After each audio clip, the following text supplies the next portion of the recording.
From the headquarters of Telesur English in Quito, Ecuador, this is From the South, and I am Sweeney Gray.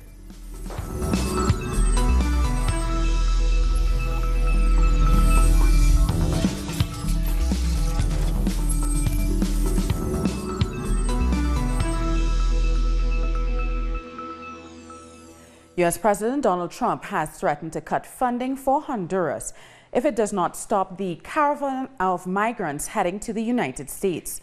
Trump warned via Twitter that the migrants should not try to enter the country without legal documents. He said the Honduran president should take immediate action to stop them. Mexico has also said it won't allow the migrants to enter unless they comply with immigration requirements. About 1,000 migrants set off on Saturday heading for the border with the United States. The group has grown to around 3,000 as it reached the border with Guatemala, where it was blocked by Guatemalan police. The caravan was organized as a protest against U.S. immigration policies. There's a lot of corruption here in Honduras. We want work, but there is none. We want land to plant bananas, plantains, beans, but there isn't any. We need to migrate to another country. In the hospitals, there's no security, there's nothing. Our patients die.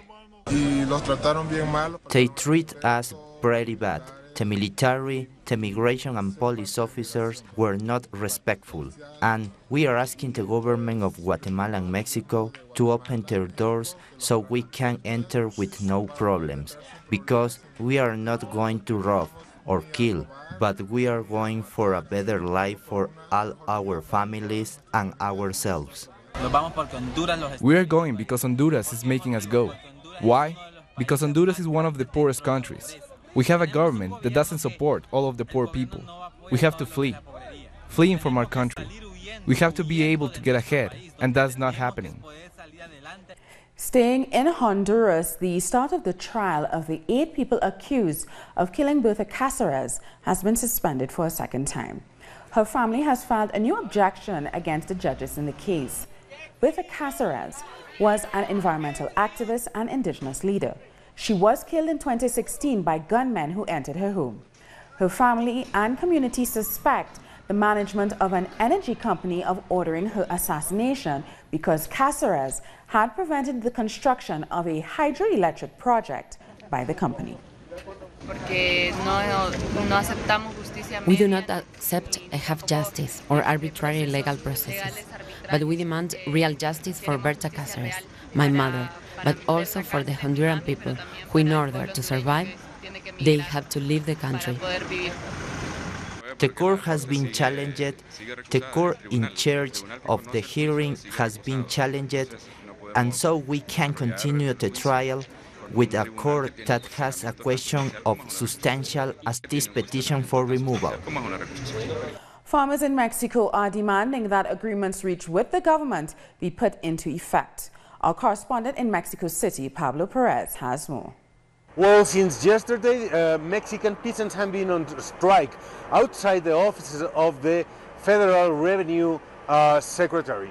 And they are demanding that what the Mexican government, the government of Enrique Peña Nieto, promised to them in terms of economical support for social programs be delivered to them on time. It seems that those resources that were committed to by the government at the beginning of the year have been not delivered, and that has caused several problems on the production cycle of the small agricultural producers.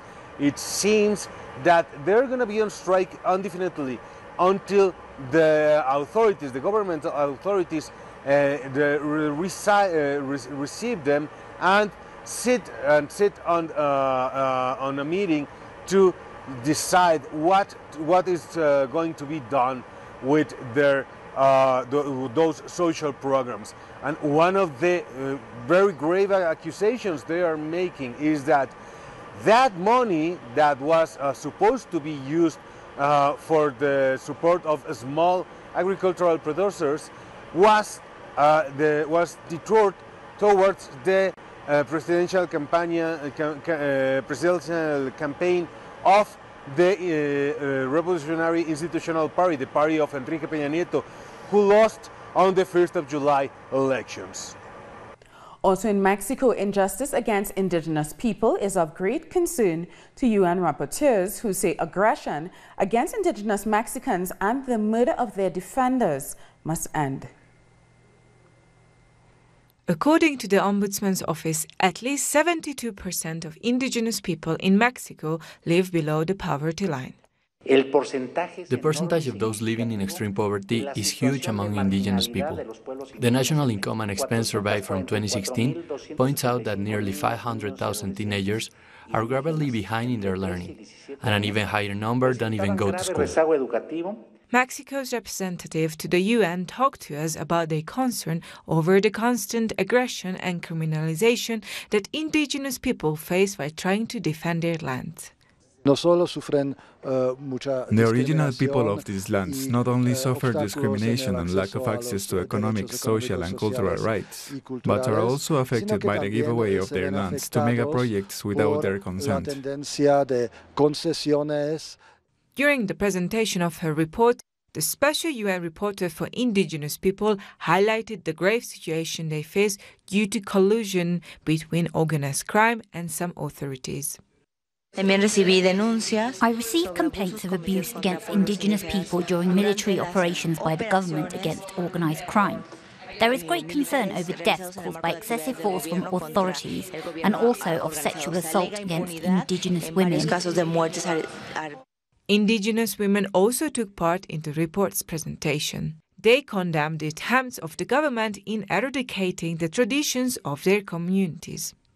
It's really sad that those in power abuse and divide us. We are all Mexican. All of us practice different customs and traditions. It is estimated that 8.3 million indigenous people live in poverty and another 3.2 million lack access to basic goods. After 5 weeks on strike, unions and social movements in Costa Rica are planning a mass demonstration against the government's tax reform plan. It is set to coincide with a crucial court ruling on the validity of the reform.